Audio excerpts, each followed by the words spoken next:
गेहूं के आटे का ऐसा स्वादिष्ट गोईठा बनाइए कि एक बार खा लेंगे तो बार बार बनाने का मन करेगा। आज हम आपको बिल्कुल ही आसान तरीके से बनाना बताएंगे, जिसके लिए आप वीडियो के अंत तक बने रहें। जय श्रीमन नारायण दोस्तों, आप सभी का स्वागत है मेरी रसोई में। गेहूं पर जो आटे का गोईठा बनाया जाता है बहुत ही आसानी से बनकर तैयार होता है। इस रेसिपी को बनाने के लिए हमने एक कटोरी चने का दाल ले लिया है। दाल को हम अच्छी तरह से बीन कर साफ कर लेंगे।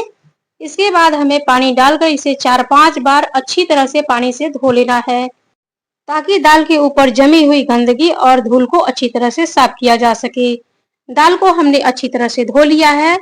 अब दाल को हम भिगोकर रात भर के लिए इसे छोड़ देंगे, ताकि जो दाल हमारी है वो अच्छी तरह से फूल सके। अगर आप दाल को भिगोना भूल गए हैं तो गर्म पानी डालकर इसे 1 से 2 घंटे तक के लिए भिगो दें। दाल बिल्कुल ही आसानी से फूल जाएगी। दाल हमारी अच्छी तरीके से फूल चुकी है। अब उसके अंदर का हमें पानी छान लेना है। पानी छानने के बाद इसे हम मिक्सर जार में डाल देंगे। इस रेसिपी को बनाने के लिए हमने 5 हरी मिर्च, आधा इंच अदरक का टुकड़ा, 15 से 16 लहसुन की कलियां ले ली हैं। आधा चम्मच जीरा डाल देना है। जीरा डालने के बाद हमें ढक्कन लगाकर इसे पीस देना है। पीसते वक्त हमें पानी का बिल्कुल भी इस्तेमाल नहीं करना है।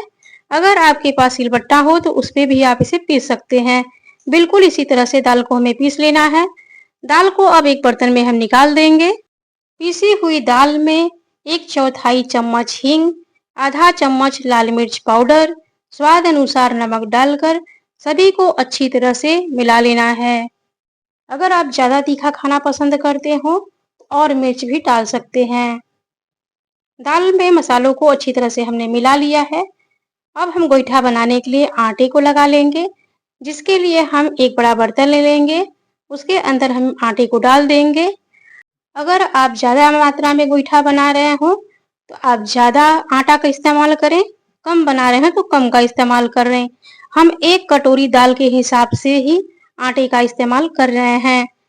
आटे के अंदर हम नमक और 2 चम्मच रिफाइन तेल को डाल देंगे और थोड़ा थोड़ा पानी डालते हुए उसे हमें गूंथ लेना है। आटे को गूंथते वक्त आप ध्यान दें, न आटे को हमें मुलायम गूंथना है, न तो ज्यादा सख्त गूंथना है। बिल्कुल इसी तरह से आटे को गूंथ कर हम ढककर आधे घंटे के लिए रख देंगे। अब हम एक जालीदार बर्तन ले लेंगे। बर्तन में हमें तेल लगाकर अच्छी तरह से रख लेना है, ताकि गोईठा स्टीम करते वक्त चिपके नहीं। आटा को ढके हुए लगभग हमें आधा घंटा हो चुका है। अब आटे को हम एक बार फिर से गूंथ लेंगे।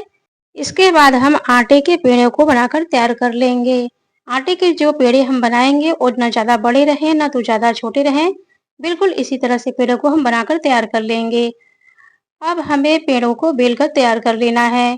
दोस्तों, यहाँ पर हम जो रोटियां बेलेंगे वो बिल्कुल पूरी के साइज की होंगी। ज्यादा बड़ा बड़ा हमें नहीं बेलना है। बिल्कुल इसी तरह से सभी रोटियों को हम बेलकर तैयार कर लेंगे। रोटियों को हमने बेल लिया है। अब हम रोटियों को अपने हाथ पे रख लेंगे और बीच में भरावन डालकर इसके मुंह को अच्छी तरह से बंद कर देंगे। दोस्तों, जो इसका शेप होता है बिल्कुल गुजिया की तरह होता है। बिल्कुल इसी तरीके से बारी बारी से सभी को हमें बनाकर तैयार कर लेना है।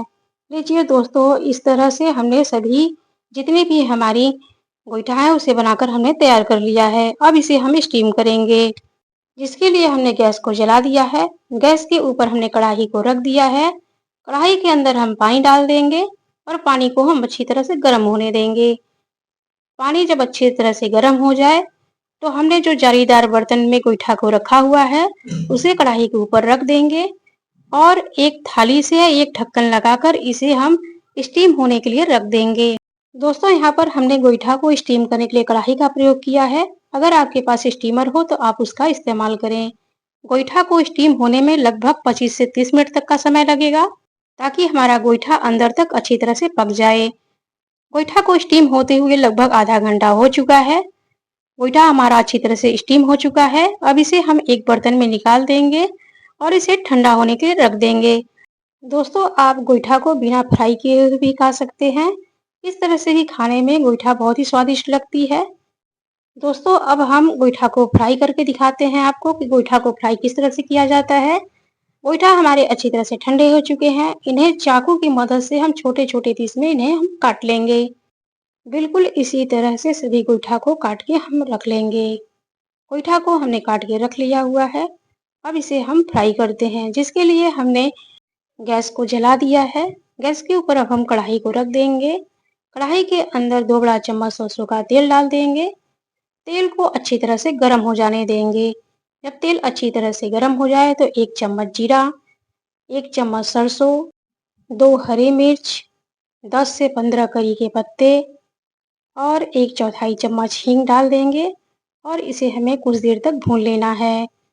मिर्च और करी के पत्ते अच्छी तरह से भुन गए हैं। अब इसके अंदर हम कटे हुए गोईठा को डाल देंगे और इसे धीमी आंच पर इसे चलाते हुए हम फ्राई कर लेंगे। इसे फ्राई करने में लगभग 3 से 4 मिनट तक का समय लगेगा। दोस्तों, हमारा गोईठा फ्राई हो चुका है। अब इसे एक बर्तन में हम निकाल लेंगे। दोस्तों, गोईठा को फ्राई करने से गोईठा का जो स्वाद होता है वो दोगुना हो जाता है और खाने में बहुत ही स्वादिष्ट लगता है। इस रेसिपी को आप चटनी, सब्जी के साथ खा सकते हैं। ये खाने में बहुत ही स्वादिष्ट लगती है। दोस्तों, आप हमारी रेसिपी को किस जगह से देखते हैं, हमें कमेंट करके ज़रूर बताइए। आज की हमारी रेसिपी आपको कैसी लगी, कमेंट करके ज़रूर बताएं।